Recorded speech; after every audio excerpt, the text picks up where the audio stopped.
Radio J. 15h, 16h. Annabelle Show. Bonjour à tous, ici Annabelle Show, vous êtes bien sur Radio J, bienvenue dans votre late show de l'après-midi avec mon invité exceptionnel que vous allez découvrir dans quelques instants.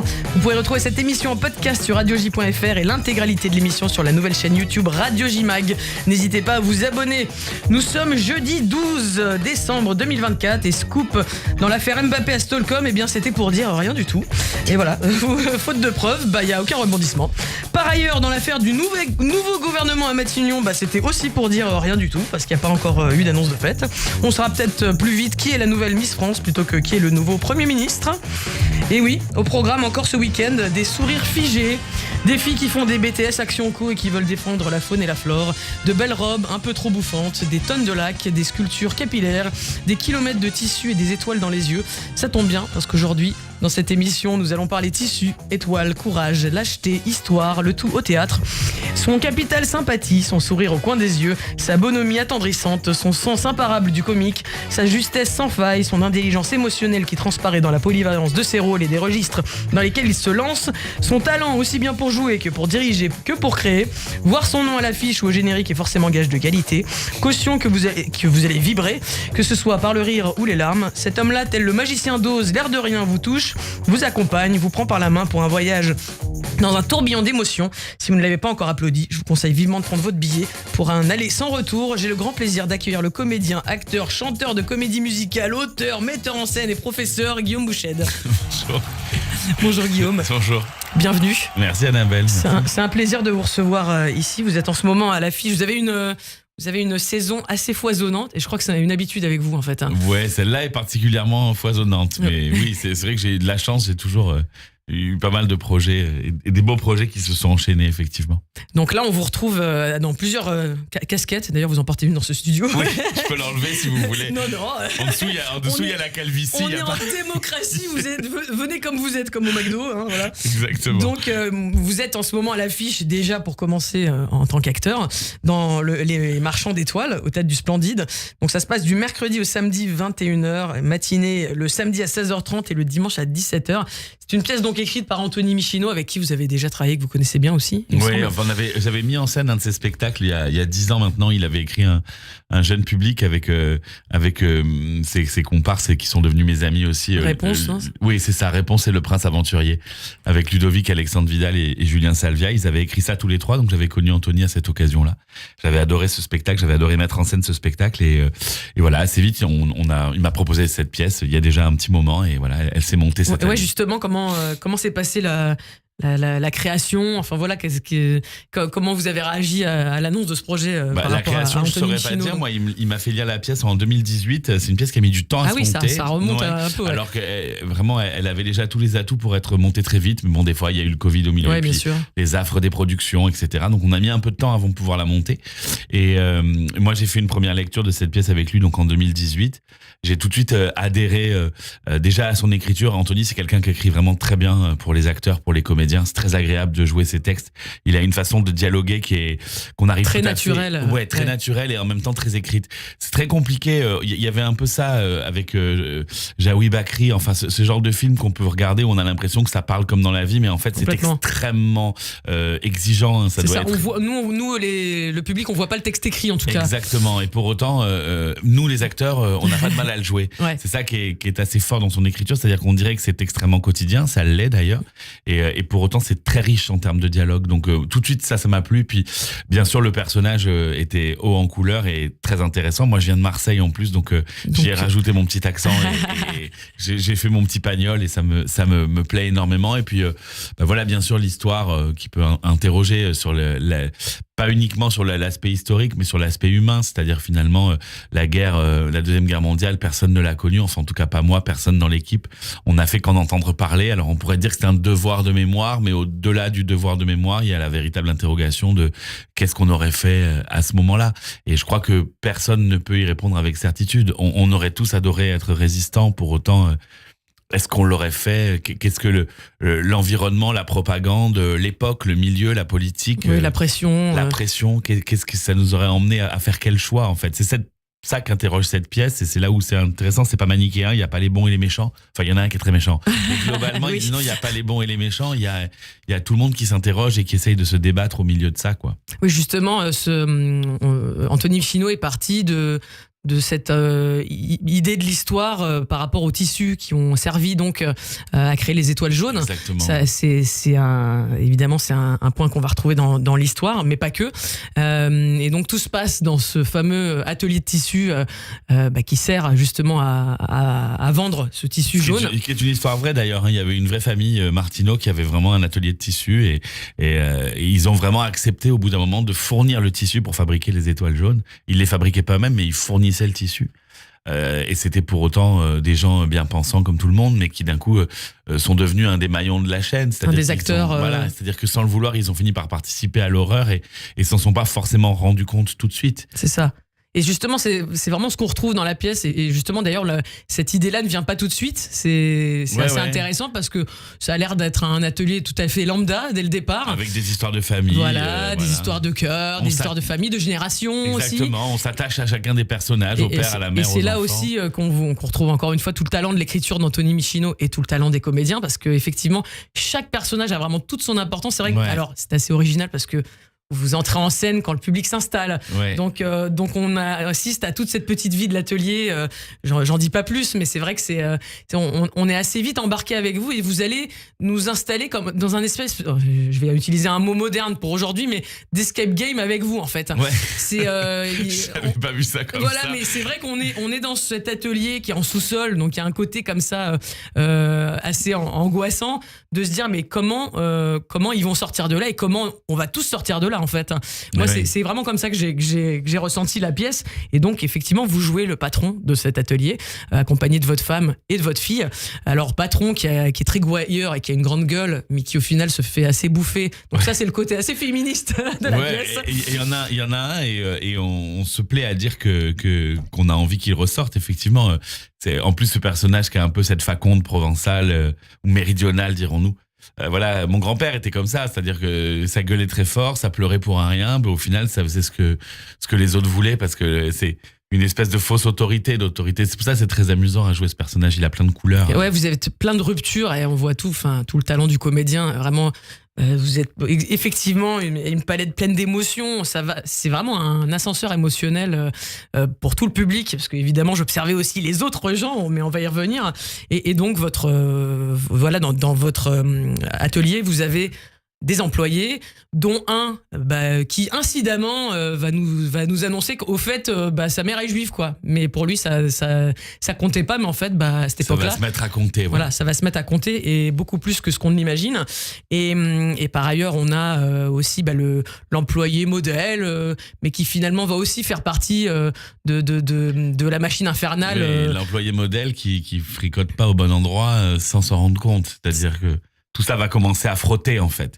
C'est-à-dire qu'on est dans un atelier de gens qui ont l'habitude de travailler ensemble, qui se connaissent très bien. C'est comme une famille, papa, maman, très bon la enfant, fille, les deux employés, tout le monde se connaît. Voilà, les petites histoires de cœur au milieu de tout ça. Bon, tout ça est un petit microcosme qui fonctionne depuis quelques années, sauf que la politique extérieure, l'histoire, va s'en mêler. Et à ce moment-là, il va y avoir des moments de friction. C'est-à-dire que les positionnements des uns ne vont plus convenir aux autres. Fréquenter certaines personnes le lundi deviennent problématiques le mardi. C'est ça. Et je pense que c'est un petit reflet de la réalité. C'est-à-dire que finalement, c'est tombé sur la gueule de tous ces gens. C'est des choses qui se passaient à une grande échelle, qui se retrouvaient finalement à devoir être gérées à petite échelle, c'est-à-dire dans la vie de chacun. Oui, à l'individu près, quoi. À cette période, ça tenait qu'à une personne, qu'à un oui, qu'à un non ou qu'à un mensonge qu'il fallait faire pour sauver quelqu'un, quoi. Et Anthony disait une fois que c'était très bien de ne pas montrer au public que lui c'est le méchant, lui c'est le gentil, parce que sinon tout le public va s'identifier au gentil. Or, l'intérêt, c'est de s'identifier à chaque personnage aussi dans leur complexité et de se dire, moi, je serai celui-là avec ses bons et ses mauvais côtés. Complètement. Et puis chacun va nous surprendre tour à tour, en fait. C'est ça aussi. Chacun va avoir son moment d'héroïsme. Tout à fait. Et de lâcheté aussi, d'ailleurs. Et de lâcheté aussi. J'aime croire qu'à l'époque, c'était vrai que chacun a eu une petite part d'héroïsme en lui. Et on va écouter une petite bande-annonce, un petit extrait de cette ambiance pagnolesque de cet atelier. Le problème, c'est qu'à un moment, les Boches, ils sont vraiment chez eux. Leurs enfants seront nés ici, on n'aura plus aucun espoir qu'ils repartent. Non mais attends, ce qu'il faut se dire, c'est que c'est la mère qui fait l'enfant. C'est vrai là, parce qu'on dit toujours le père. Et enfin, dans le cas présent, le père sera allemand, mais la mère sera française, tu vois. Donc l'enfant, il sera français. Toujours la mère qui te forme. Ah bah non. Et heureusement que non, parce que moi, ma mère était juive. Heureusement que je suis pas juif pour autant. Votre mère est juive, Joseph? Il vous viendrait pas à l'idée de protéger un juif, monsieur Martineau? Franchement, Marcel, s'il y avait un juif ici depuis le temps, je le saurais, il n'y en a pas. Oui. Je peux te poser une question? Depuis quand t'es ami avec des gens comme Marcel? Je suis pas ami avec Marcel. En tout cas, s'il y a une chose que l'histoire nous a appris, c'est que les guerres, on les gagne ou on les perd. Bon ben, comme Marcel m'a présenté des boches, je me suis dit, autant être dans le camp des vainqueurs. C'est quoi le camp des vainqueurs? J'espère que ça suffit pour en dissiper.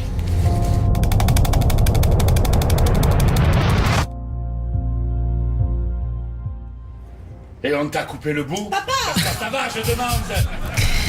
Alors cette bande-annonce reflète assez toutes les émotions par lesquelles on va passer en fait. Voilà, à la fois l'angoisse, cette jovialité, l'humour, et puis évidemment cette guerre qui reste là malgré tout dehors, en dehors de cet atelier. Alors moi j'ai eu encore une fois beaucoup de plaisir à voir ça, et évidemment avec tout ce que ça raconte, et c'est vrai que comme je le disais avec vous, j'étais coincé avec vous. Évidemment, je me demandais ce qui allait se passer.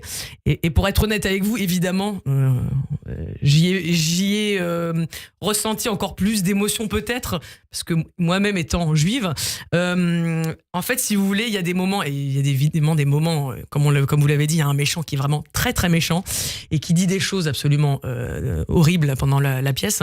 Et en fait, c'est marrant. Si j'avais vu la pièce à un autre moment qu'aujourd'hui, j'aurais peut-être moins ressenti de rage, parce qu'il y a des moments où j'ai ressenti vraiment de la rage, pour être honnête, et c'est bon signe de ressentir de la rage, ça veut dire qu'on est vivant, et en fait comme aujourd'hui il y a ce genre de propos qui existe encore, qu'on peut retrouver dans les réseaux sociaux et auxquels moi-même j'ai pu être confronté, et que certains de nos auditeurs ont pu rencontrer, forcément voilà, ça veut dire des choses, donc ce qu'on a vu dans le passé, des fois ça peut ressurgir beaucoup plus rapidement que ce qu'on pense.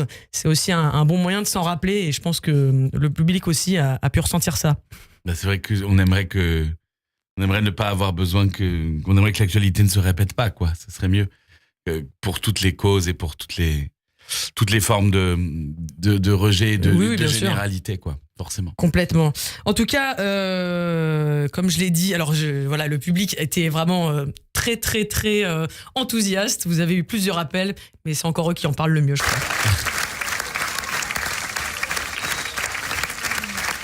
C'était très très bien, on a passé un très bon moment, ils sont tous formidables. Formidable, vraiment très très bien. On passe du rire aux larmes et des larmes au rire. Très très bien. J'étais complètement dedans et j'ai été plein d'émotions, et ils m'ont emmené. Voilà. Je ne sais pas quoi dire, c'était quoi. Oui, mais la même chose, des choses pour repartir sur quelque chose de drôle. Et puis finalement, tout doucement, ça nous prend en fait, on bascule dans autre chose. Et c'est vrai que l'interprétation en plus était vraiment excellente. Vraiment très bien. Très efficace sur un sujet majeur. Voilà. Je passe une très bonne soirée, c'est vraiment très bien joué. Oui, très bien joué. Super. Très convaincant.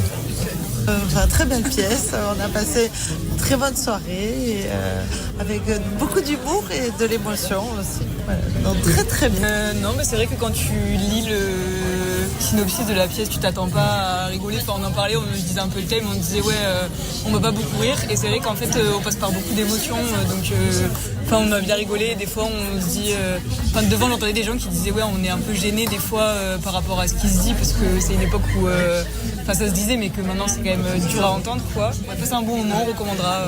Très beau jeu d'acteur, c'était super. C'est super, très belle mise en scène, un excellent jeu d'acteur. Celui qui joue le père est extraordinaire, il joue vraiment à merveille. C'est grand théâtre, c'est grand théâtre. on a trouvé ça très bien. Très bien, c'était vraiment très belle super, pièce. et très émouvant. Ouais. Et très beau texte. C'est une très belle pièce, très touchante. On ne voit pas le temps passer. Chaque personnage a un intérêt multiple. C'est vraiment extraordinaire. Très bien joué. Des acteurs formidables. Voilà pour les quelques avis suite à ce moment où les gens sont sortis de la salle, avec cette espèce d'impression qu'ils venaient de vivre un truc en fait. Voilà, il y a une vraie expérience. Il se passe quelque chose émotionnellement. C'est vrai que je me suis marré quand vous avez dit Escape Game, mais c'est vrai que ce spectacle, il a quelque chose d'immersif. C'est là où il est très bien écrit. C'est-à-dire que je pense que les gens rentrent vraiment avec nous dans l'atelier. Il y a un moment où ils se projettent dans ce temps-là, et il y a beaucoup de gens qui nous font des retours. Alors en plus, effectivement, il y a du rire et il y a beaucoup d'émotions. Il y a des gens qui sont très émus à la sortie, alors qu'ils soient directement concernés comme vous l'êtes, ou pas d'ailleurs, mais c'est vrai qu'il y a des gens que ça bouleverse complètement. Et tant mieux d'ailleurs. On n'est mieux, pas obligé d'être concerné pour être touché, absolument pas, au contraire. Évidemment, mais après, le fait que vous le soyez est important aussi, et on en a conscience et on sait dans quelle époque on vit. Mais c'est vrai que les gens oublient un petit peu leur vie, enfin vraiment rentrent un peu avec nous, et du coup s'interrogent vraiment de qu'est-ce qu'ils auraient fait, comment ils auraient réagi, est-ce que tel personnage a eu la bonne réaction, tel autre, et ils nous interrogent et disent mais si vous aviez fait ça, oui mais machin. Alors il y a une question qui revient très souvent, quand où sont passés les voisins, est-ce que les Rodberg sont revenus, enfin voilà. En fait on s'imagine vraiment un film, enfin il y a quelque chose de vraiment très cinématographique. Il a vraiment réussi son coup pour ça, c'est-à-dire qu'il y a ça a à la fois tous les atouts d'une pièce de théâtre, et à la fois on est plongé dans cet univers un peu des séries qu'on peut voir aujourd'hui, c'est-à-dire de plus en plus immersive. On voit une saga comme ça, et on a envie d'en savoir plus sur chacun des personnages, effectivement. Et on est dans une époque où le théâtre a une nouvelle forme de modernité, c'est-à-dire c'est un peu Alexis Michalik, c'est un petit peu systématique de le nommer comme ça, mais c'est vrai qu'il a lancé... D'ailleurs il vient de toucher des droits d'auteur puisque vous l'avez nommé. C'est vrai, j'en suis ravi parce que je l'aime beaucoup. Donc voilà, je lui donne avec plaisir. Voilà, cadeau Alexis. Mais non, c'est vrai qu'il voilà une mouvance de théâtre comme ça où les acteurs changent le décor avec des multirôles, avec une espèce de rythmique comme ça sur scène qui en tant que spectateur est assez vertigineuse. Moi j'adore ces spectacles d'ailleurs. Et là d'un coup Anthony a écrit quelque chose qui se pose, c'est-à-dire le vrai huis clos, un décor unique, un vrai huis clos, une unité de temps, une unité de lieu. Et en fait peut-être que dans cette mouvance, certaines personnes nous disent « Oh, ce spectacle est original », alors que pour autant, il reprend des codes assez anciens. Alors qu'en fait, c'est la base du théâtre classique. Projeté dans cet univers-là, aujourd'hui, il fait presque on retrouve figure son originalité. Complètement. Exactement. C'est vrai que c'est assez amusant. Alors, évidemment, comme je l'ai dit au début de cette émission, vous êtes un homme orchestre à vous tout seul. Là, on vous retrouve donc dans cet univers à la fois émouvant, à la fois drôle, mais on peut aussi retrouver d'autres de vos créations, cette fois-ci à la mise en scène. On va être dans un truc plus léger. Attendez, il a des problèmes. C'est vrai, il a des problèmes et lui aussi souffre d'intolérance. On va parler de Denver, le spectacle pour toute la famille qui se joue actuellement donc au Théâtre de la Renaissance, que vous avez coécrit, enfin adapté avec Arthur Junior. Exactement, du coup. Et commis en scène avec Arthur Junior. Et commis en scène, et effectivement. Je crois que c'est lui qui est venu vous chercher sur ce dessin animé qui a bercé son enfance. Exactement, il est venu me chercher parce que voilà, effectivement j'avais fait j'adore la comédie musicale, vous en parliez en préambule, et voilà, j'ai donc mis en scène Réponse, notamment le spectacle d'Anthony entre autres, que j'ai mis en scène il y a 10 ans. Donc il savait que j'avais un goût pour la comédie musicale et surtout pour la comédie musicale jeune public. Et du coup il est venu me dire viens, on fait quelque chose ensemble. Alors j'ai dit d'accord, donc on a brainstormé, on a cherché un peu une thématique, et puis d'un coup il m'a dit moi Denver c'était mon coup de cœur quand j'étais petit, donc on s'est dit allons-y quoi. Donc il a obtenu des droits, ce qui n'était pas une mince affaire, mais il les a obtenus.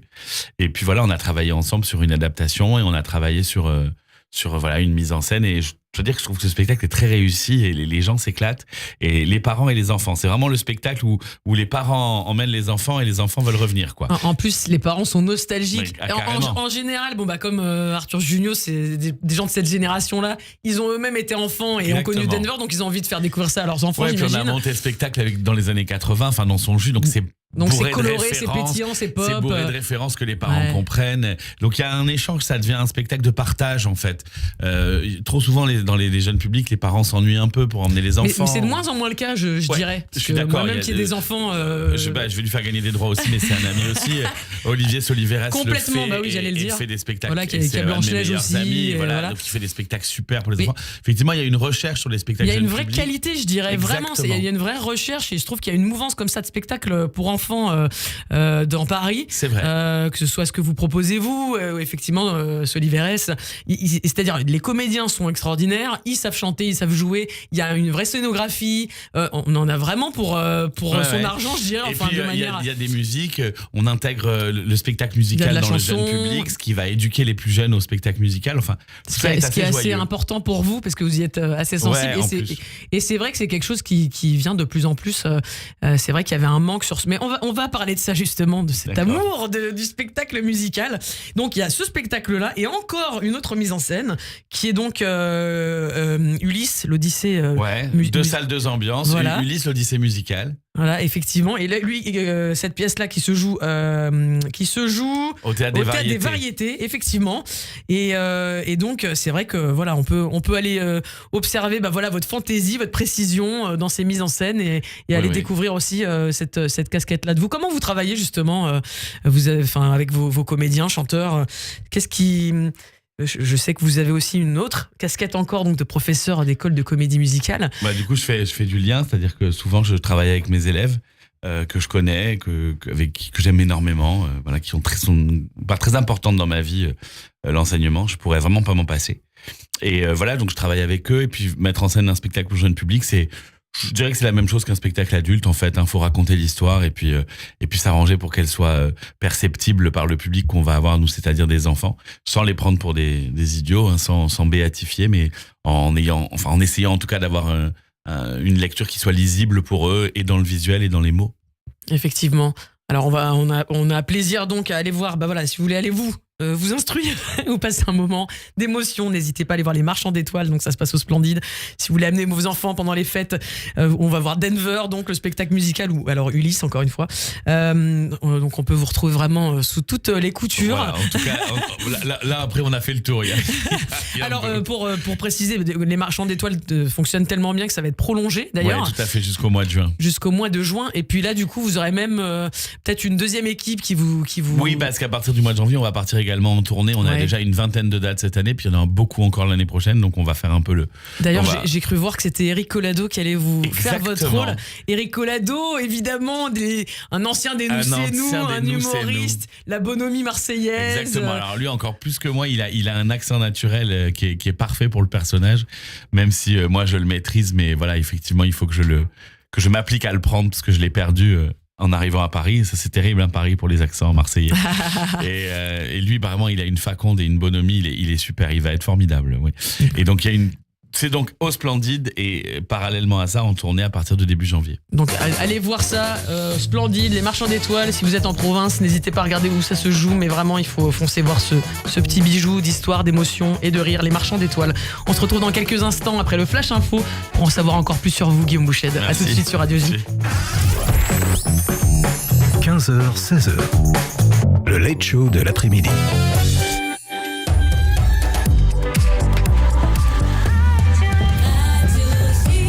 Bonjour à tous, bienvenue sur Radio J, il est 15h30, c'est l'heure du Flash Info avec Ethanit Belaïch.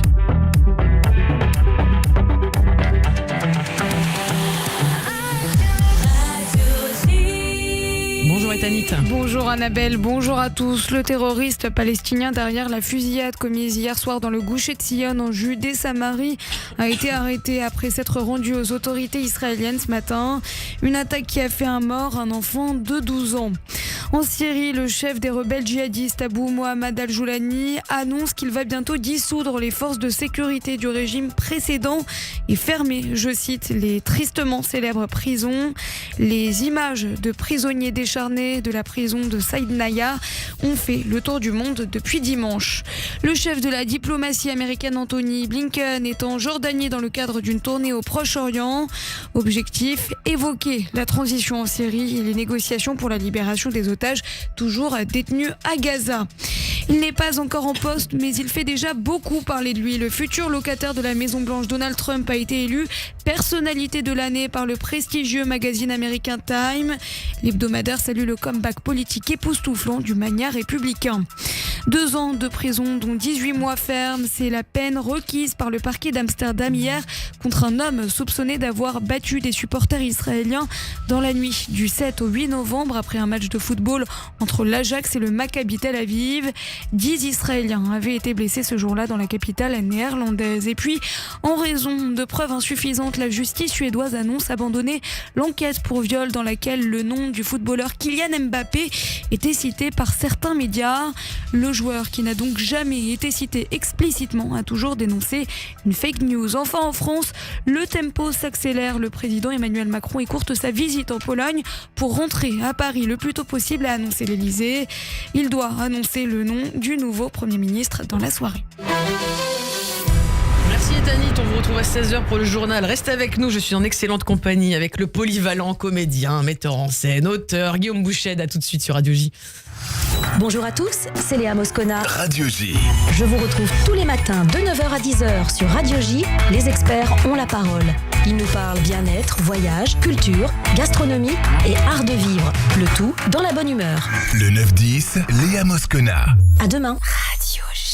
Avec la Tzedaka FSJU, unis plus que jamais. Chaque année, grâce à votre générosité et votre engagement, plus de 20 000 familles bénéficient d'un soutien essentiel pour affronter les difficultés du quotidien. Cette année, plus que jamais, soyons unis, forts et solidaires autour du FSJU et de ses combats. Donnez sur tzedaka.fr. Tzedaka.fr. La Tzedaka FSJU, c'est un mois d'action pour aider, soigner et bâtir. Participez à la plus grande campagne de solidarité et suivez-nous sur nos réseaux sociaux.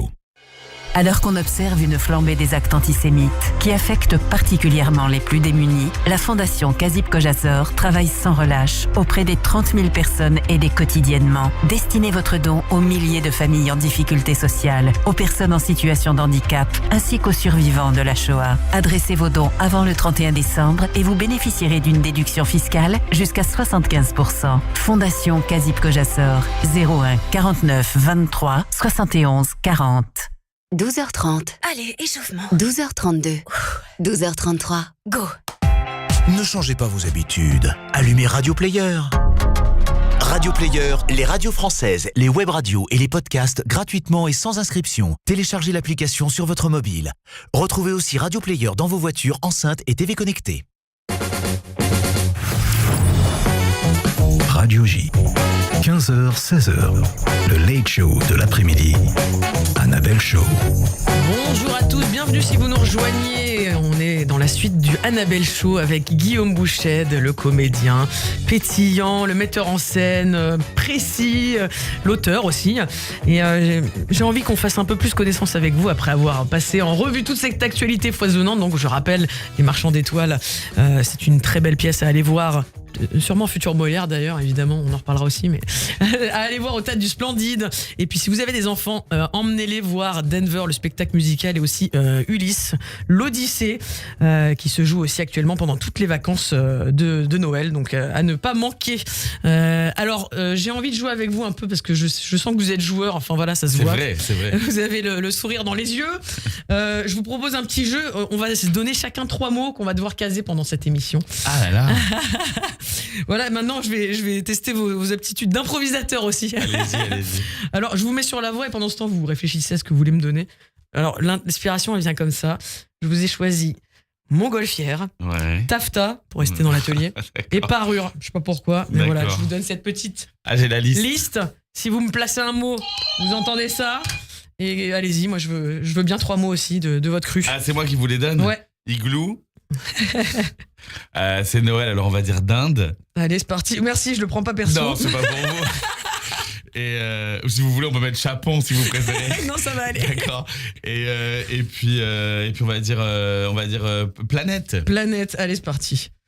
On part là-dessus. Mon cher. Ah d'accord, ça c'est rigolo. Cher Guillaume, comme tout invité que j'ai l'honneur de recevoir, j'ai envie de vous accueillir comme il se doit. Tapis rouge. Alors vous pouvez intervenir pendant ce tapis rouge. Si je donne des mauvaises informations ou des fake news, vous avez un buzzer qui est devant vous. D'accord. N'hésitez pas à l'actionner quand vous voulez. C'est parti. Oh, j'espère que je serai toujours chez moi à Marseille. Oh, bonne mère. Ouais. C'est dans la ville des fans de pied, des minots du Vélodrome que vous venez au monde par une journée de printemps le 20 mai 1900. Non, vous pouvez le dire. 1977, je demande toujours l'autorisation. Je ne buzzerai pas pour vous dire que vous avez menti, c'est vrai. Comédiens, comédiennes, on sait jamais la réaction. Donc, dans une famille de médecins. Ouais, c'est vrai. Voilà, pas artiste, mais qui aime la culture, néanmoins. Et petit, vous découvrez assez tôt la comédie musicale, notamment avec ça. Je suis un caillou, un petit caillou, un joli caillou. Le petit pousset m'a laissé tomber, il m'a oublié. On reconnaît Émilie Joly. Ouais. Le cirque, c'est pas trop votre truc. Le cirque? Non, c'est pas trop votre truc. Moi, mon truc. Les marionnettes non plus. Mais Non, par moi. contre, la comédie musicale, le spectacle musical, très tôt, ça vous parle. Ouais. Parce qu'en plus, vous avez eu l'immense privilège, enfant, de découvrir la prêtresse de l'époque, la Madonna des enfants. Exactement. Partir dans un drôle de soulier qui vole. Merci. Chantal Goya. Ouais. Le soulier qui vole. Vous avez vu ce Et spectacle? il volait vraiment. Et il volait vraiment. Ça, c'est aujourd'hui à Mary Poppins à Broadway. Exactement. Et elle vole vraiment. Bah là, Il c'est... volait vraiment, je dirais même qu'il volait comme une montgolfière. Oh, c'est beau. Et on peut appuyer sur le bim. truc. Ah ouais, là, c'est... Ouais, Je l'avais même pas prévu. Hein. ouais, dans ce genre de spectacle, vous étiez carrément sur une autre planète, quoi. Allez, bravo. Bisous. Et donc, très tôt, vous avez la sensibilité pour ce genre musical. Ça vous parle assez rapidement, quoi. Ce mélange de spectacles, de chansons, ça vient vraiment dès l'enfance. Et notamment, vous allez découvrir, encore une fois, à travers le cinéma, un classique. Il n'est pas très connu d'ailleurs en France. Non, il n'est pas si classique que ça. Je ne sais pas pourquoi. C'est devenu mon classique à moi, mais ouais. Des fois ça s'explique en fait, pas. je crois que vous êtes né à Broadway, mais à Marseille, quoi. Ouais, c'est ça. C'est Annie, le musical. Annie, exactement, le voilà. film. Ouais. Et alors cette chanson veut dire beaucoup de choses parce que je pense que c'est une philosophie de vie pour exactement. vous. La chanson, donc en anglais, s'appelle You're Never Fully Dressed Without a Smile. Exactement. Ce qui signifie on n'est jamais vraiment habillé quand on sourit pas, quoi. Ouais, on est habillé que par son sourire. Voilà. Donc on va l'écouter en fond derrière nous. Et en fait, ce qui vous fascine à ce moment-là, quand vous voyez ce musical, c'est de voir des enfants artistes, j'imagine. Ouais. Oui, c'est-à-dire que c'est l'énergie qui se dégageait de cette histoire, de ces enfants qui chantaient, qui dansaient en troupe. Mais j'adore les troupes, c'est quelque chose ouais, effectivement, dans votre CV, il y a vraiment ouais. vous travaillez souvent avec les mêmes gens, il y a vraiment un esprit d'équipe. Exactement. Je crois que c'est une des raisons qui m'a amené au théâtre, c'était ce côté bande, ce côté troupe qui faisait de l'artistique. Et oui, je trouve qu'effectivement... Dans ce spectacle, enfin dans ce film Annie, parce que c'est aussi un spectacle sur scène, hein, ça vient d'un musical de Broadway. Il y a eu cette énergie des enfants, cette chanson, ces chorégraphies. Enfin, je sais pas, moi j'avais 5 ans, je crois, ou 6 ans, et ça m'a complètement fait rêver. Je passais des heures dans ma chambre à réécouter. J'avais un 33 tours à l'époque, ce qui corrobore avec l'année de naissance. J'avais un 33 tours et j'écoutais en boucle et je refaisais les chorés. Enfin, pas les mêmes, hein, j'en ai inventé d'autres, mais je sais pas, c'est assez inexplicable. C'est vos parents qui vous ont amené au cinéma voir. Enfin. Ouais, je pense que c'est ma mère qui a dû m'amener voir ça, ou ma grand-mère, je sais plus. Après, j'étais effectivement dans une famille qui avait un goût pour l'art, et ma mère d'ailleurs s'amusait à nous faire des petits spectacles avec mes copains, alors qu'on allait jouer dans les maisons de retraite, etc., etc. Et ça c'est quand même assez fou. C'est pas fréquent. Donc effectivement votre maman qui est donc médecin, hein, rappelons-le, va créer des petites troupes comme ça. Et finalement vous allez un peu revivre cette même aventure d'Annie mais dans la vraie vie. Bon, je pense qu'elle l'a fait parce qu'elle sentait que j'aimais ça, et puis que voilà, il y avait une envie chez moi d'être sur scène. Enfin voilà. C'est très généreux de sa part. Ouais, c'est intelligent, c'est généreux, puis c'était bien vu, quoi. Après, elle aussi, elle avait peut-être un goût pour ça l'amusait, je sais pas. Elle vous en a parlé ou non, c'est vraiment à travers ce qu'elle a fait que vous le sentez, quoi. Ouais, voilà, c'est plutôt à travers ce qu'elle a fait. Je pense pas elle a pas de carrière contrariée, je pense pas pour autant, mais... Ah bah en même temps, je pense qu'il faut avoir une vraie vocation pour être médecin aussi, donc... Oui, c'est vrai, une vraie vocation. C'est une autre, vous avez choisi une autre façon de soigner les gens, de soigner leur âme. Exactement, c'est bien dit ça. et donc, votre grand-mère, comme vous dites, est très culture, elle vous amène voir des trucs mais qui vous parlent un peu moins, quoi. Ouais. Des opéras. Et que pour autant, j'ai pas oublié. Elle vous fait votre background culturel, comme on dit. Un peu. Il y a de ça. Elle aimait beaucoup ça. Elle m'emmenait. On allait à Paris quand j'étais petit. On allait voir des spectacles à Paris aussi. Enfin voilà, j'ai des gens qui. Enfin, c'est vrai que j'ai une famille qui m'a pas mal. Qui vous a beaucoup apporté culturellement. Qui m'a pas mal soutenu en tout cas dans cette envie-là et qui a senti mon goût. Et voilà, c'est vrai qu'on m'a emmené moins voir des matchs de foot. Ça, ils ont bien fait parce que. Oui, c'était pas le Marseille. J'habitais à Marseille. C'était pas le cliché du Marseillais standard. Non, mais bon, sans aucun reproche. Mais c'est vrai que j'étais moins attiré par ça. Ils l'ont senti, ouais. Et c'est un vrai plaisir d'avoir une famille comme ça qui sent et qui vous amène sur la bonne voie. Vous aviez en revanche un grand-père qui aimait beaucoup la bouffe, qui vous a transmis ce plaisir-là, qui était chef cuistot. Ouais, non, pas du tout. Non, mais qui cuisinait bien en tout cas. Il cuisinait bien, c'est parce que vous parlez de la soupe de poisson, c'est ça. Ouais, il faisait très bien à manger, c'est vrai. Et donc, cette découverte du théâtre va vous amener assez naturellement à en pratiquer, même pendant l'enfance, l'adolescence. Vous avez un vrai coup de foudre à 15 ans. Vous tombez amoureux. Si je vous dis la guerre de Troie n'aura pas lieu. Mais comment vous savez ça? Qu'est-ce qui se passe? Parce que j'ai le FBI qui vous a suivi pendant quelques jours. Qu'est-ce qui se passe à vos 15 ans avec ce spectacle-là? Il se passe que je vais dans un atelier de quartier faire du théâtre, voilà, comme loisir extrascolaire, voilà, une activité.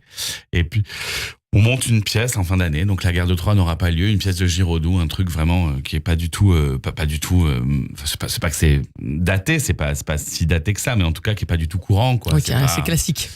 C'est entre le classique et le pas classique, mais en tout cas c'est surtout que c'est pas courant, quoi. Ouais. C'est une pièce assez compliquée avec Giraudoux écrit avec des dialogues un peu complexes, bref, qui parle donc de la guerre de Troie, et on me donne le rôle d'Hector qui est dans cette pièce-là en tout cas le rôle un peu clé, le rôle un peu principal. Donc déjà le plaisir de jouer sur scène, et puis effectivement on joue cette présentation devant un parterre composé de ma famille en fait en gros, donc, et de la famille des autres. Donc il y a vraiment pas, ça n'a pas déplacé les foules non plus, et on a joué cette représentation.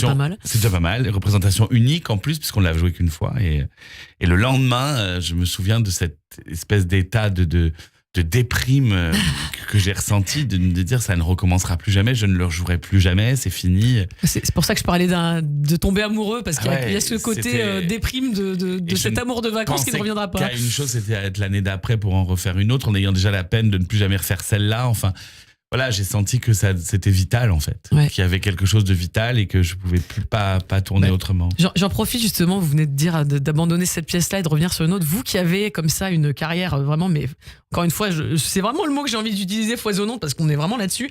Vous avez rencontré beaucoup de rôles. Ouais.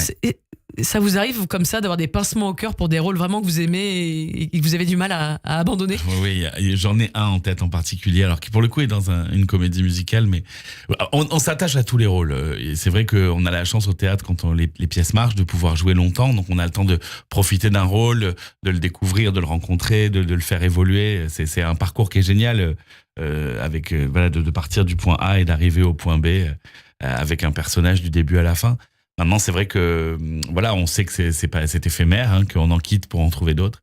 Et effectivement, il y en a après les années qui restent un peu plus nostalgiques, où on a pris ancré au corps, beaucoup de plaisir. Et il y en a un effectivement dont on parlera peut-être, parce que si vous avez un peu fouillé, il va sortir. Je crois savoir de quoi vous parlez. C'est Edna dans Hairspray, qui est dans une comédie musicale et qui est ce rôle. Pourquoi celui-là encore plus qu'un autre il m'a amusé parce qu'il a quelque chose de clown. Alors elle est tout habillée, tout en parure. Bravo! Tac, j'ai mis le deuxième. Joli! Et voilà, c'est une espèce de dinde de Noël, quoi. C'est exactement ça. C'est un personnage qui effectivement est très en surpoids et qui en souffre énormément. Très surhabillé. Et qui donc met des parures partout pour essayer de cacher de cacher ça derrière des tonnes de taffetas. Allez, c'est réglé. Bim! J'ai dit mes 3 mots. Bravo. Et c'est vrai que et que ce personnage va traverser cette histoire-là de façon en souffrance, parce que et puis grâce à sa fille qui est le rôle principal, elle va petit à petit s'affranchir de tout ça et devenir bien dans sa peau, bien dans son corps, et puis tout ça est très drôle, très festif. Vraiment, ça, c'est une comédie musicale, Hairspray, qui m'éclate. Écoutez, on a parlé encore plus tôt que prévu, mais c'est pas grave. On a un petit morceau. Tu seras désolé, t'inquiète. t'es toujours dans le coup. Ah, c'est moi qui chante. J'ai réussi. Change sans cesse, Castro nous agresse, mais Wilbur, t'es toujours dans le coup. Les cheveux s'élèvent, les miens font la grève, mais tu me trouves pimpante comme tout. T'es comme une grande cuvée de vieux rhum, une cuvée qui vaut le détour. Alors serre-moi. Effectivement, c'est un rôle emblématique, Ouais. notamment qui a été tenu aux États-Unis par John Travolta. Ouais, dans le film, c'est John Travolta, Ouais, et qui était créé par Divine. Qui était, Oui. Ouais, voilà. Et c'est vrai que ce rôle a sûrement encore plus d'impact parce que il allie vraiment aussi ce rêve d'enfance, ce côté de l'enfance, de se déguiser. Vous retrouvez un peu le Voilà. délire de votre chambre quand vous étiez petit, non? C'est hyper bien dit ce que vous avez dit, parce que c'est toujours ce que je dis même à mes élèves, il faut retrouver le plaisir de l'enfant dans sa chambre. C'est exactement ça. Et ben voilà, vous avez tout résumé. Bon bah voilà, Vous je vous l'avez quitte dit là-dessus. mieux, Allez. mieux que je ne l'aurais Et dit. je retourne dans mon îlot. Vous aussi, ça y est, vous avez les 3. Ouais, j'ai les 3. Non, On va mais s'en c'est- mettre d'autres juste pour le fun. Voilà. On a été hyper fort. Non, mais c'est ça, c'est exactement ça. Et ce rôle-là, c'est vraiment un rôle de clown. En même temps, elle est bouleversante. Et ouais, j'ai adoré ce personnage. Et en même temps, dans l'adolescence, dans l'enfance, vous avez eu des idoles, des vrais modèles de comédie. Je pense notamment donc à Louis de Funès et à Muriel Ouais. Robin. Ouais, c'est vrai. Et effectivement, bah, on sent à travers votre parcours ce plaisir à toujours retrouver des choses comme ça aussi, un peu faux-folles, un peu exubérantes, un peu drôles. Et c'est vrai que, et d'ailleurs, c'est ce qu'on retrouve aussi dans Les Marchands d'étoiles, bien évidemment. Donc c'est pour ça aussi que ce rôle vous va comme un gant. Vraiment des maîtres de la comédie, Louis de Funès ou Muriel Robin, puisque vous les citez. Effectivement, c'est des gens qui manient l'art de la comédie parce que ils essayent pas de faire rire, ils font pas des sketchs, ils font des clowns, ils vivent des drames. Muriel Robin, ses sketchs, c'était un enchaînement de galères, de problèmes. Et moi, j'ai regardé 100 000 fois. Je pense que j'ai fait beaucoup du théâtre et de la comédie grâce à elle et à son spectacle qui s'appelait Tout m'énerve, à l'intérieur duquel, dans chacun de ses sketchs, elle avait plus d'emmerdes que dans le sketch précédent et on éclate de rire sur ça. C'est manier l'art de la comédie, c'est faire rire de ses problèmes, mais pour autant l'acteur ou le comique les vit vraiment, les incarne Complètement. vraiment. Et c'est exactement ce sens inné du comique dont je parlais, que vous avez et qu'on retrouve vraiment dans Les Marchands d'étoiles parce que vous avez l'audace et le talent juste après quelque chose de tragique, d'amener la petite vanne pile au bon moment, Exactement. la rupture, le bon rythme à la seconde près. Et c'est vraiment, voilà, ça c'est quelque chose à la fois qui se perfectionne mais qui est inné aussi. Donc, Et le travail de la comédie qui est donc tout l'art dans la justesse aussi. De la justesse, de faire rire des malheurs du personnage. Et puis l'art de la composition. J'ai vu dernièrement Laura Felpin qui vraiment a un talent pour incarner composer des des personnages. Elle disparaît derrière ces personnages. Et j'ai une fascination pour les artistes qui arrivent à faire ça. C'est Je crois que vous mélangé, aimez c'est bien Eva Rami aussi. Oui, Eva Rami, c'est parfait. Ces spectacles, c'est une masterclass de composition. Elle disparaît derrière ces personnages. C'est incroyable. Et donc, effectivement, c'est cette discipline, vous allez vous l'appliquez. Alors, vous allez assez rapidement monter un groupe. Vous apprenez le théâtre au Conservatoire national de Marseille. Et à travers cette expérience, vous montez un groupe qui s'appelle les Speed Polochons. Avec notamment quelques personnes bien connues aujourd'hui. Karine Dubernet, Audrey Vernon, entre autres. Véronique Ball, Marcus Voilà, Polizzi. Exactement. Catherine Verlaguet. Tout à fait. Et ça consistait en quoi, ces Speed Polochons? Oh là là. En tout cas, le nom, il est super, je trouve. Vous trouvez? On avait mis du temps à le trouver pourtant. On était, voilà, on avait. Alors, on n'était pas vraiment au conservatoire, on était avec la prof du conservatoire, mais dans un cours annexe. Et on était une bande de jeunes, on avait 17 ans. Et voilà, nous, notre trip, c'était de faire du théâtre en extrascolaire. Et on a eu envie de monter une pièce entre nous. On avait très envie de s'autonomiser et de faire ça ensemble. Et donc, on a monté encore cet esprit de troupe directement, quoi. On va fêter les 30 ans de cette troupe-là, c'est au printemps. Et effectivement, cet esprit de troupe, de bande. Et on a fait, effectivement, on a monté des pièces. Alors, c'était pas... qu'est-ce qu'on s'amusait. Et du coup, le fait de s'amuser comme ça a fidélisé. On avait un vrai public, finalement, à Marseille. Alors, on était une troupe amateur, mais les gens nous suivaient, les gens venaient nous voir. On était hyper productifs. On faisait 2-3 spectacles par an, des tournées. Enfin, on s'auto-gérait. Certains faisaient les décors, certains la mise en scène. D'autres géraient l'organisationnel des tournées, les voitures, pas les voitures. Enfin, on avait vraiment une petite machine de guerre. C'est marrant parce que hier, j'ai reçu l'équipe du Field. Ah oui, je vois très bien. Qui est une équipe comme ça qui fait des et on parlait justement de cette manière, voilà, avec les moyens du bord, d'avoir celui qui s'occupe de ça, l'organisation, parce qu'effectivement, il n'y a pas que l'artistique. On avait 17 ans, on n'était même pas majeurs. Enfin, on était tout juste. C'était une très bonne école. Ah ouais, c'était génial. Et puis on faisait ça ensemble, on était en autonomie, les parents nous suivaient, mais comme des spectateurs, en fait, nous suivaient de loin et on s'autogérait. Ça a été les plus belles années de ma vie et je crois que ça a fini d'ancrer mon envie de faire du théâtre. C'était vraiment j'ai vécu avec cette équipe-là, plein sont encore mes amis aujourd'hui. Enfin, on est toujours en contact et voilà, c'était réjouissant et qu'est-ce qu'on s'est éclaté. Vraiment. Je revivrais ça, vraiment, je payerais très cher pour revivre ces années-là. Ah bah écoutez, peut-être un revival un jour des skis de Polochon, ça serait marrant. Comment on dit, un reboot. Ouais, c'est ça. Oui, c'est ça la mode aujourd'hui, un reboot. Après l'escape game, le reboot. Et alors après donc ce passage, enfin voilà, cette enfance et avoir grandi à Marseille, bon bah il est temps de monter à la capitale, comme on dit dans le sud. Et donc direction le cours Périmonie. Ouais.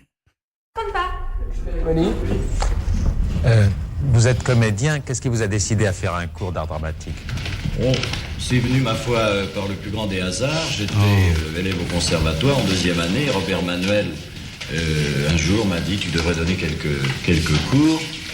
C'était très agréable pour un jeune élève du conservatoire, sur bien des plans. Et j'ai fait travailler quelques élèves que j'ai présentés au centre. Et puis, ma foi, l'année suivante, j'en ai eu une dizaine. Et puis, ma foi, voilà comment le cours s'est Combien d'élèves? Écoutez, actuellement, à Villiers, où nous sommes actuellement une 30aine. Votre but, c'est de préparer des élèves au conservatoire? C'est de préparer des élèves au conservatoire, c'est de préparer des élèves à essayer de leur apprendre à jouer la comédie, leur faire découvrir le théâtre. Surtout, le conservatoire fait partie, si vous voulez, d'une des débouchés de mon cours, mais enfin, c'est pas essentiellement au conservatoire que je les prépare. Ceux qui peuvent se présenter, le présentent, et puis les autres, après environ 2 ou 3 ans de cours, commencent à passer des auditions et puis essaient de travailler. Alors, c'est Jean Périmonie c'est hyper émouvant d'entendre sa voix. Qu'on a entendu, et donc vous avez effectivement pris les cours avec lui. Alors, j'avais envie qu'on l'écoute parce que je trouve que il y a un parallèle entre vous et lui. Ah, c'est vrai. Puisque effectivement, déjà il vous a un peu incité aussi à donner des cours. Et puis on entend voilà cette personne qui lui dit alors vous-même vous êtes comédien, vous avez voulu donner des cours et vous avez un peu le même cheminement, cette envie de transmission, d'héritage. Et je crois qu'il vous a appris quelque chose d'assez fort par rapport au personnage. Est-ce que vous pouvez nous en parler?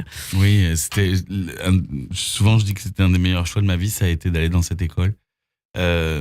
Parce que pour lui déjà, pour son enseignement, puis pour l'état d'esprit qui régnait dans cette école, qui était parfaitement compatible avec ce que je voulais, c'est-à-dire cette idée de troupe. D'ailleurs, les gens qui étaient avec moi chez Périmonie, dans ma promotion, je travaille toujours avec eux. Mm-hmm. On peut en citer certains, Sébastien Castro. Ouais, notamment, une idée géniale en ce moment. Exactement. Au théâtre. Qui est mon meilleur ami, voilà, et beaucoup d'autres encore. Et on est toujours tous restés très liés. On a beaucoup travaillé ensemble. Et si on travaille aujourd'hui, c'est parce qu'un jour, on a eu cette dynamique aussi de se réunir encore une fois.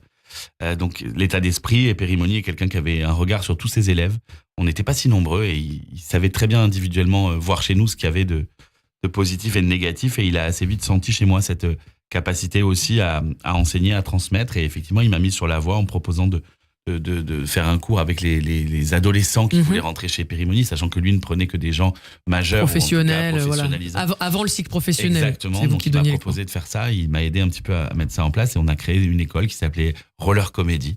Et avec laquelle j'étais très heureux, qui a déterminé aussi beaucoup de choses dans ma vie de prof. Et Périmonie, il avait une façon d'expliquer les personnages, et il a eu une façon de m'expliquer qu'il fallait respirer, moi qui suis un peu speed, un peu hyperactif, qui parlait très vite, qui avait un petit accent en plus. Et il m'a appris à respirer les personnages, et respirer les personnages, c'est pas juste de la respiration, c'est prendre le temps de les habiter pleinement, de les vivre, de les remplir, quoi. Et c'est très indicible, mais cette façon qu'il avait de l'expliquer et de toujours nous ramener à ce concept de respirer un personnage, ça a changé vraiment ma façon d'interpréter. J'ai compris quelque chose que je n'ai pas oublié depuis et qui c'est assez marrant ce que vous dites, parce qu'effectivement, l'écueil dans lequel tombent souvent les comédiens débutants, c'est de croire qu'on est présent quand on parle. Oui. Alors qu'en fait, effectivement, respirer un personnage, c'est le vivre, c'est l'écoute. et je crois que vous dites vous-même, c'est dans le silence que l'émotion parvient plus que dans les phrases. Bah oui, la phrase indique et le silence transmet. Voilà, et c'est vrai que c'est une très bonne école parce que ça me rappelle des souvenirs aussi de débutants. Respire, je me rappelle qu'on me disait beaucoup respire, donc effectivement c'est une belle phrase à retenir. Un personnage, ça se respire. C'était un professeur assez incroyable. Il avait vraiment un don pour la pédagogie. Il avait un don, il avait un regard, il avait une expertise, il avait une forme de dureté. C'était pas tous les jours rose, mais en tout cas, j'ai retenu beaucoup de choses. Dans votre parcours, on sent autour de vous beaucoup de bienveillance, en tout cas, que ce soit à travers votre famille ou vos rencontres ou même ce professeur. On sent comme ça quelque chose de positif autour de vous, ce qui des fois n'est pas forcément le cas dans des carrières artistiques où il peut y avoir peut-être plus de... Bon, évidemment, il y a toujours des hauts et des bas, mais on sent en tout cas quelque chose d'assez positif dans cette atmosphère autour de vous. J'ai de la chance, c'est vrai. J'ai de la chance, je suis bien entouré. J'essaie de rendre la même chose. Je sais pas si j'y arrive, mais j'essaye. En tout cas, vous c'est essayez l'intention. De retransmettre cette belle énergie qu'on vous a donnée, et donc notamment à travers les cours. Alors, je reviens sur votre parcours. Vous avez évoqué Sébastien Castro. C'est avec lui que vous avez une de vos premières expériences professionnelles, du coup, au théâtre. Ouais. Ça se passe où ? Alors, de quoi vous me parlez ? De comment devenir une mère juive en 10 leçons ? Alors non, je crois que c'est encore avant. C'est pas en Suisse. Ah oui. Oh là là, qu'est-ce que c'est que vous êtes allé chercher ça où ? Oui, c'était un spectacle qui s'appelait La Rioule. Qui était un spectacle qu'on avait joué en Suisse, qui était, alors j'espère que je vais pas me planter parce que ça fait un moment, qui était la commémoration du 150e anniversaire de l'intégration du canton de Neuchâtel dans la Confédération helvétique. Ah oui, c'est pas compliqué à dire comme ça, mais c'était précis. Une espèce de grand spectacle, d'une grande épopée en plein air. Nous, on était jeunes comédiens, on était en première année, on nous avait embauchés là-dedans, on avait l'impression qu'on avait décroché le Graal. C'était une belle expérience, ouais. Et c'est vrai que donc après vous avez évoqué comment devenir une mère juive en 10 leçons.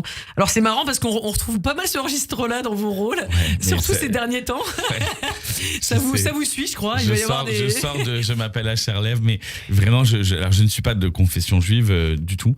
C'est un hasard. Pour autant, c'était des beaux rôles. C'est ça qui m'a et c'est ça le plus important. Transporté, évidemment. Et effectivement. Et donc, en tout cas, donc les rideaux du théâtre s'ouvrent avec la chance de faire partie de pas mal de blockbusters au théâtre. En tout cas, des belles pièces, des beaux projets qui marchent très bien. Mission Florimond, Amour et Chipolata. Vous avez dit comment devenir une mère juive en 10 leçons. Il y a vraiment beaucoup de spectacles. Berlin. Et puis plus récemment donc Acherlev avec ni plus ni moins qu'un Molière pour l'interprétation. Donc j'imagine que ça c'est un peu le Graal pour un comédien. Ça touche à l'enfance, quoi. C'est vrai que c'était un peu mon rêve de gosse, quoi. Quand j'étais gamin, je regardais les Molières à la télé. Je comprenais rien, je connaissais personne, mais c'était un peu rêve. Après, ça change pas la vie, ça ne valide rien et ça ne me rajoute rien que ça a enlevé aux autres. Ça rajoute un peu de paillettes. C'est juste un petit un peu de crédit, un peu de bonheur au cœur. Exactement. En tout cas, on va y revenir. Notre moliérisé Guillaume Bouchette qui est avec nous, qui joue actuellement dans Les Marchands d'Étoiles au Théâtre du Splendide, et vous courez voir aussi ses pièces pour enfants Denver et l'Odyssée, Ulysse l'Odyssée. On se retrouve dans quelques instants juste après le journal avec Guillaume Bouchette sur Radio.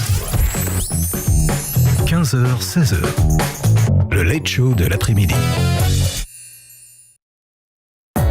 Avec les audioprothésistes Unisson, retrouvez le plaisir d'entendre et sans vous ruiner. Jusqu'au 31 décembre, profitez des remises exceptionnelles. Et oui, jusqu'à 500 € sur les appareillages auditifs les plus performants du marché. Unisson vous propose les appareils auditifs les moins chers de France. Dans 14 centres dans toute la France, dont 5 à Paris et en Ile-de-France. UNI2SON.com. Unisson.com. Unisson.com. La vente des appareils auditifs est soumise à prescription médicale, préalable et obligatoire. Devenez le leader de votre communauté. Engagez-vous pour une cause qui vous tient à cœur en vous professionnalisant. Rejoignez l'ELIGE, l'école de leadership institutionnel juif. Un programme de l'Alliance israélite universelle qui s'adresse aux 25-35 ans de toute la France. 24 mois de formation à la connaissance du judaïsme et aux outils de leadership, adaptés au rythme d'une vie active. Pour en savoir plus et candidater, elige@aiu.org ou sur notre site aiu.org. Avec l'ELIGE, devenez le leader de demain.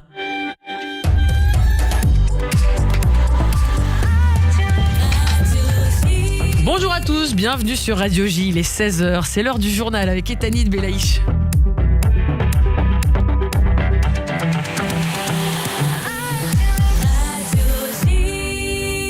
Bonjour Etanit.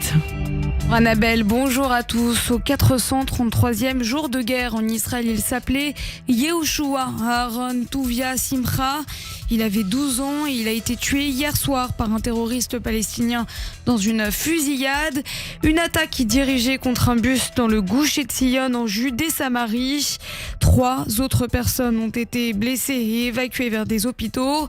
L'assaillant a été arrêté dans la matinée après s'être rendu aux forces palestiniennes puis israéliennes.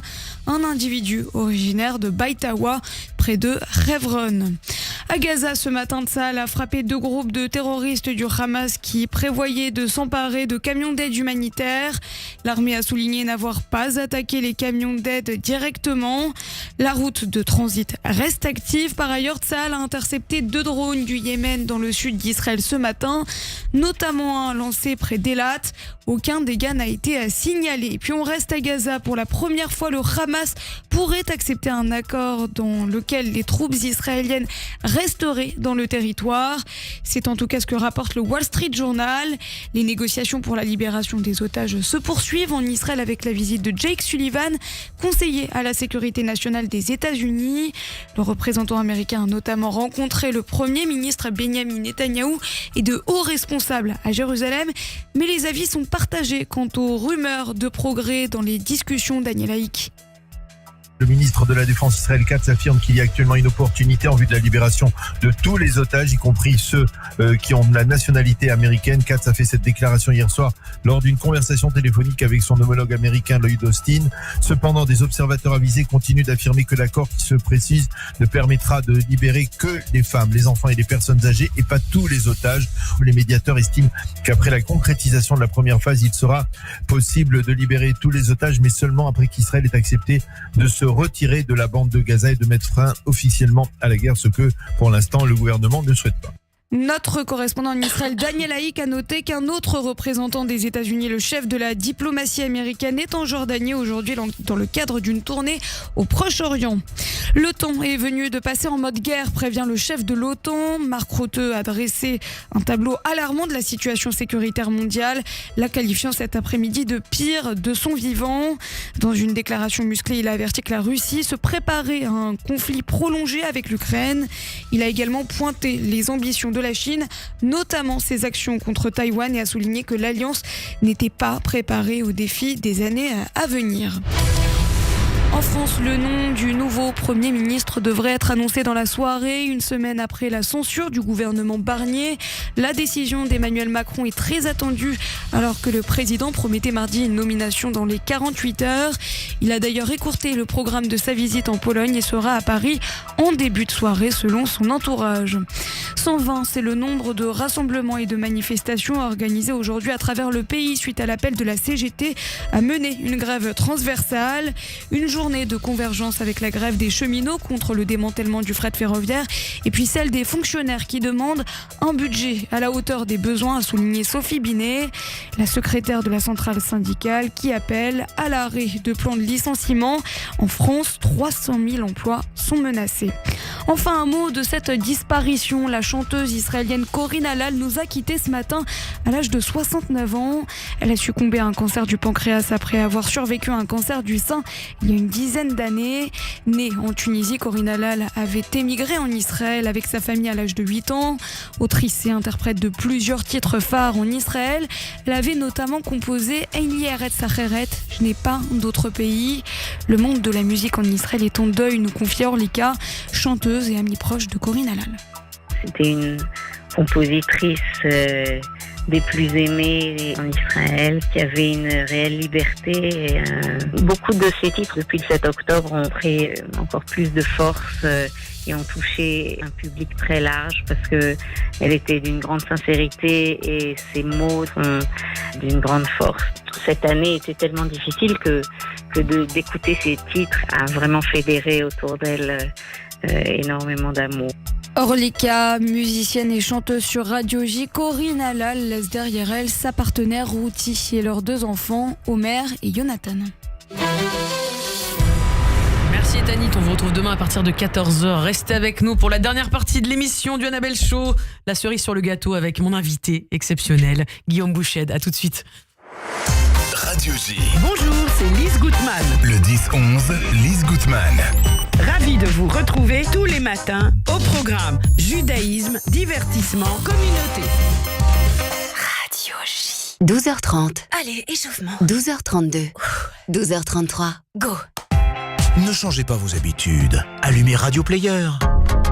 Radio Player, les radios françaises, les web radios et les podcasts gratuitement et sans inscription. Téléchargez l'application sur votre mobile. Retrouvez aussi Radio Player dans vos voitures, enceintes et TV connectées. Radio J. Radio J, 15h, 16h. Annabelle Show. Bonjour à tous, si vous nous rejoignez, je suis en excellente compagnie, on s'amuse, on rigole, on s'émeut avec Guillaume Bouchet, comédien, metteur en scène, auteur, professeur, vraiment à découvrir au théâtre actuellement, au Splendide, dans les Marchands d'étoiles. Vraiment foncez-y, si ce n'est pas déjà fait, réservez vos places, profitez des fêtes pour offrir des cadeaux, voilà. Si vous avez des enfants, emmenez-les voir Denver et aussi Ulysse, l'Odyssée musicale. On s'est quitté juste avant le journal en parlant de ce Molière que vous avez reçu et voilà de quand même ce bien que ça fait, un petit Molière de temps en temps. C'est quand même une consécration sur une carrière, vous qui avez vraiment une carrière très très fournie au théâtre. Alors on voit aussi bien sûr à l'écran, à travers que ce soit des fictions ou dans des rôles au cinéma.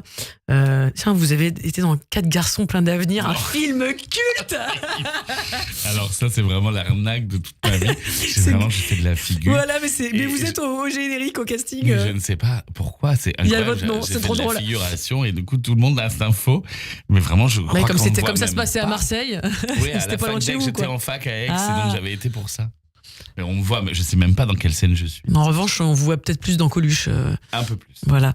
Mais d'ailleurs, je suis devenu ami avec Stéphane Guérin-Tillier qui jouait dans 4 garçons pleins d'avenir, qui avait un des rôles principaux. Et on en parle souvent, on a fait un film ensemble, on n'a pas tout à fait la même taille de rôle. Ça fait partie de ces fameuses informations qu'on trouve sur les carrières de comédiens. Ouais. C'est assez marrant. Alors je vais revenir refaire un petit détour par les Molières en vous proposant un petit quiz Molière justement. Ah. Instant quiz. Alors justement, si on devait remettre un Molière à l'acteur avec lequel vous rêvez de jouer, ça peut être un acteur de cinéma, de où vous voulez, de Broadway, de ce que vous voulez vraiment. On part dans vos rêves là. Ça c'est une bonne question. Il y en a beaucoup. Je citerai. Je citerai Louis de Funès. J'aurais tellement aimé lui donner la réplique, voir ça de près. Vraiment. Le voir à l'œuvre. Ouais, j'aurais adoré être sur un plateau avec lui. Il paraît que c'est quelqu'un qui avait vraiment une exigence énorme et un sacré caractère. J'aurais aimé voir ça de près, ouais. Ou Jean-Pierre Bacri, tiens. Ah ouais, on peut en donner plusieurs. Allez, j'en ai un deuxième alors. Ouais, des gens effectivement très exigeants, et à la fois très justes et très drôles. L'actrice cette fois-ci. Meryl Streep. Ah, j'en étais sûr. Je la trouve fascinante. Fascinante. J'ai pas d'autres mots. J'ai rarement vu quelqu'un, j'en parlais tout à l'heure, de disparaître derrière un personnage. Ouais. D'un film à l'autre, je la reconnais pas. Elle me fascine. C'est vrai que c'est vraiment elle a une carrière tellement impressionnante et même, je crois qu'elle a un des records de celle qui a le plus de nominations aux Oscars. Enfin, elle me fascine. Tous les ans, elle y est quoi. Ouais, c'était tout ce que j'aime. Elle me fascine. Ouais. Et en plus, elle a fait Mamma Mia. Comme ça, oui. Ah ouais, comme ça, il y a un petit rappel à la comédie musicale. Elle a comblé mon goût de la comédie musicale. Tiens, une comédie musicale dans laquelle vous rêveriez de jouer, le Molière de la comédie musicale. Mais ça peut vraiment être même un rôle qui n'est pas forcément pour vous, le rêve de comédie musicale, le Molière. Je crois que vraiment, honnêtement, si on me posait la question, j'allais vous dire que le rêve, je l'ai fait, puisque vraiment, c'était vraiment ce rôle-là. C'est vraiment Edna dans Hairspray qui m'a... C'est vraiment ce rôle, j'en ai rêvé avant qu'on me le propose. D'ailleurs, les gens savaient que j'en rêvais, donc ça a peut-être aidé à me le proposer, mais en tout cas, vraiment, c'était celui-là. Après, j'ai découvert il y a quelques années une comédie musicale que je trouve formidable et dont ils ont fait une très belle version en Belgique, à Bruxelles, qui s'appelle Come From Away, qui est une comédie musicale qui est sur les attentats du 11 septembre. Qui a été un carton à Broadway. Qui est vraiment, et j'aime énormément ce spectacle. Je me demande même si je préférais pas le mettre en scène que le jouer, tellement je suis inspiré par cette histoire et ce livret. Mais j'ai un gros coup de cœur pour cette comédie musicale que j'ai mis en scène d'ailleurs avec des élèves dans le cadre de l'école. Je me suis fait un petit plaisir, mais parce que ça permet d'avoir un petit laboratoire justement. Exactement. Et d'aborder tout un tas de chansons du répertoire qu'on connaît moins en France d'ailleurs. Ouais. Ça vous permet d'amener ça. Vous êtes déjà allé à Broadway, vous êtes déjà allé voir des spectacles, j'imagine. Oui. Est-ce que vous avez un souvenir pour un spectacle en particulier qui J'avais découvert un spectacle qui s'appelait Spring Awakening, l'éveil du printemps. C'était une version à Broadway. J'avais vu une des premières. J'étais allé l'année où ça est ouvert. J'avais vu Wicked aussi à Broadway dans les tout débuts. Je suis beaucoup allé à Londres aussi. J'ai vraiment vu beaucoup de comédies musicales. Je suis pas mal allé en Allemagne aussi, en Autriche. J'en ai vu pas mal là-bas. Enfin, voilà, je suis très friand de comédie musicale. J'en ai vraiment vu beaucoup. Et puis, plus les années passaient, plus je quittais les gros standards pour aller chercher des choses un peu plus off-Broadway ou un peu plus underground. Donc, j'ai vraiment vu des spectacles, des petites formes qui n'ont rien à voir avec de la comédie musicale grand show-off, comme on peut l'imaginer. Et j'ai vu aussi des spectacles incroyables. Il y a vraiment, c'est une pépite pour moi. Justement, on parle comédie musicale. Il y a à Broadway aussi vraiment des comédies musicales, c'est-à-dire dans le sens drôle. Notamment Book of Mormon, je sais pas si voilà. Super drôle celle-là. Je vous aurais bien vu jouer dedans. Ouais, il y a un rôle un peu plus jeune, il y a un rôle que j'aurais pu faire. Effectivement, je vous imagine bien dedans. Voilà, à découvrir pour ceux qui aiment la comédie musicale. Effectivement, c'est vrai que j'ai reçu il y a une semaine le producteur Laurent Bentata qui est un Mogador. Très bien. Voilà, et il parlait et ça m'a fait penser à vous parce que ça revient effectivement. Il disait que notre métier d'artiste, c'est d'être des vendeurs d'émotions. Et je trouve que c'est assez juste. Voilà. C'est vrai. C'est vrai que le plaisir de le jouer est vrai. J'adore transmettre des émotions, mais j'aime énormément mettre en scène des comédies musicales parce que je trouve que raconter des histoires, les créer, savoir comment elles vont être perçues par les gens, c'est vraiment passionnant. Je crois que mettre en scène des comédies musicales, c'est vraiment un truc que... Il y a un truc sur le feu. Non. Une idée, non. Il y a toujours des idées, mais il y a rien. Mais pas encore de... Rien à cuire pour l'instant. Alors, quel est le réalisateur ou la réalisatrice avec lequel voilà, le Molière du réalisateur ou la réalisatrice avec laquelle vous rêveriez de travailler? Ça, c'est pas mal aussi comme question. Et, il y en a beaucoup. Alors, je me dis que j'essaie de pas tomber dans du cliché. Encore une fois, vous pouvez aller où vous voulez. Hein. Ouais. Non, mais parce que je vais quand même dire Almodovar parce que je crois que c'est quand même mes vos racines. Ça vient du Sud, etc. Je voudrais juste faire une petite parenthèse en réalisation sur Coralie Farja, qui est une réalisatrice qui a pour l'instant qui en ce moment réalise un film qui s'appelle The Substance, qui fait beaucoup parler de lui. J'ai eu la chance de faire son premier film qui s'appelait Revenge et j'ai rarement vu une réalisatrice. Et d'ailleurs, là, le parcours de ce film de Substance est assez exceptionnel et je suis très heureux pour elle. Voilà, j'ai rarement vu quelqu'un avoir autant de vision et un parti pris aussi affirmé dans ce qu'elle veut faire, qu'on aime ou qu'on n'aime pas. C'était une grande leçon pour moi de voir comment travailler cette réalisatrice dans le jusqu'au boutisme et dans le fait d'aller dans l'audace et d'assumer ses idées jusqu'au bout du bout du bout. Ouais, on apprend évidemment de n'importe qui avec qui on travaille, évidemment, que ce soit les comédiens ou la mise en scène. Ça m'a marqué. Redites son nom comme ça. Coralie Farja. Coralie Farja. Le film s'appelle The Substance. Je crois que je crois pas, je sais que c'est un peu. J'ai vu en plus, c'est un peu. Faut s'accrocher, quoi. C'est pas pour tout le monde. Alors, quel personnage emblématique de l'histoire vous auriez aimé interpréter? Ou un personnage d'ailleurs fictif d'ailleurs, enfin un personnage emblématique en tout cas. Un personnage emblématique de l'histoire. Quasimodo. Ah, bah c'est d'actualité. Ouais, c'est vrai. Putain, oui, c'est vrai que c'est. Pardon, j'ai dit un gros mot. C'est vrai que c'est d'actualité. Double buzz. Quasimodo, ouais. Mais version ciné, version comédie musicale. Non, version ciné. C'est un personnage qui m'a toujours attiré, bouleversé. Je trouve qu'il a ce côté extrêmement touchant, extrêmement. Une grande humanité. Une grande humanité. En même temps, il a de la comédie malgré lui. C'est un personnage que je trouve assez fascinant. J'aimerais vraiment le décortiquer. Alors, avis à tous les réalisateurs. Voilà, j'ai Guillaume Bouchette qui veut jouer Quasimodo, donc vous êtes prévenus. Donc, si jamais ça vous arrive, ne me remerciez surtout pas. Exactement. Je vous inviterai à l'avant-première. Avec plaisir.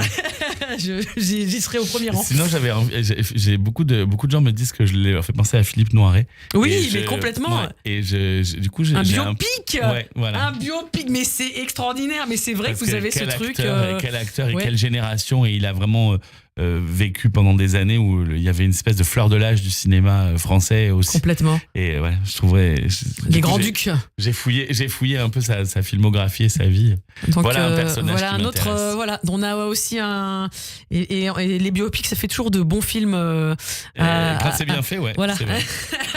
à remise de prix, donc vous êtes sur la bonne lancée là.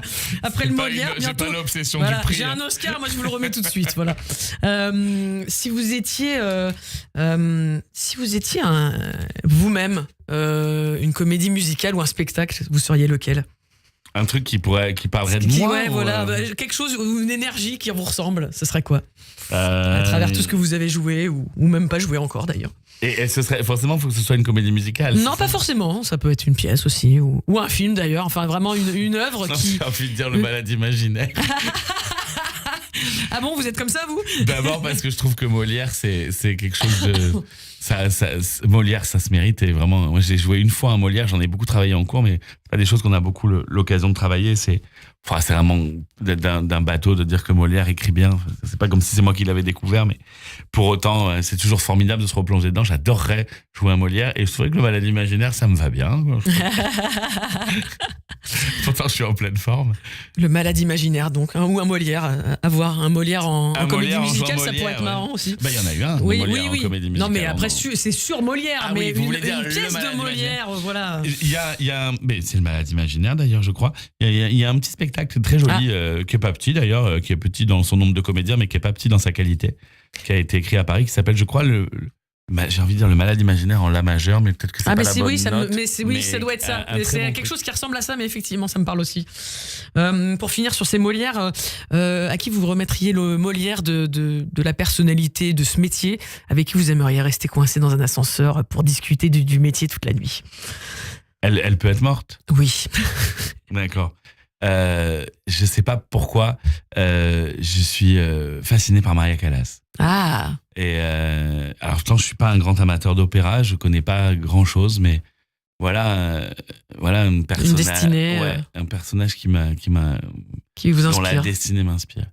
Ouais. Et si je pouvais être avec Jack l'Éventreur pour savoir qui c'était aussi. Et celui qui a tué Kennedy, mais mais Jack l'Éventreur, ça m'a bien plu aussi. J'ai lu quelques bouquins. Alors pour finir, une petite question on a pas mal parlé d'enfance et voilà, de ce plaisir de redevenir un enfant. Si vous deviez parler à l'enfant que vous étiez, je vous demande juste de terminer les phrases que je vais vous donner. Le secret du succès, c'est s'amuser. Et dans la vie, tu ne dois jamais oublier que tout va bien.